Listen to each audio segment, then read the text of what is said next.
அந்த அம்மா பாருங்க, ஒரு லஞ்சம் வாங்குறது, சட்டத்திற்கு முறைகேடாக செயல்படுவது, அராஜகம் செய்வது, இது யதார்த்தம். நாங்கள் இப்படித்தானே செஞ்சுக்கிட்டு இருக்கோம். எங்களை மாதிரி போலீஸ்காரங்க பொண்டாட்டிகளுக்கு இது நல்லா தெரியும். நாங்க என்ன கவர்மெண்ட் சொல்லி செய்யறவங்களா? Government servant நினைச்சீங்களா? மக்களுக்கு ஏதாவது பிரச்சனைனா பாதுகாக்கக்கூடியவர்கள் நினைச்சீங்களா? மக்கள் ஏதாவது பைக் காணா, சைக்கிள் காணானா உடனே கண்டுபிடிச்சு தர்றதுக்கு தான் நாங்க போலீஸ் வேலையில இருக்கோமா? மேலதிகாரி சொல்றதுக்கு கட்டுப்படணும். அதுக்கு தானே இருக்கிறோம். இதானையா உலக வழக்கம். இப்படித்தானே போலீஸ் ஸ்டேஷன் இருந்துகிட்டு இருக்கு. அந்த அம்மா அழுதுகிட்டே கேக்குது, மேலதிகாரி சொல்லி தானே செஞ்சோன்னு. மேலதிகாரி இந்திய அரசியலமைப்பு சட்டத்துக்கு எதிராக செய்ய சொன்னா செய்யலாமா?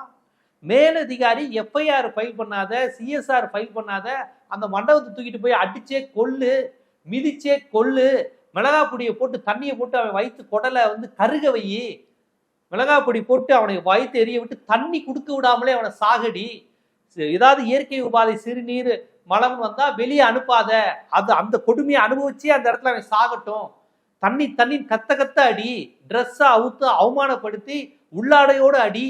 இது எந்த கான்ஸ்டியூஷன்ல இருக்கு? எந்த சிஆர்பிசியில இருக்கு? எந்த சிவில் ப்ரொசீஜர்ல இருக்கு? இப்படிலாம் போலீஸ் ப்ரொசீஜரே கிடையாது.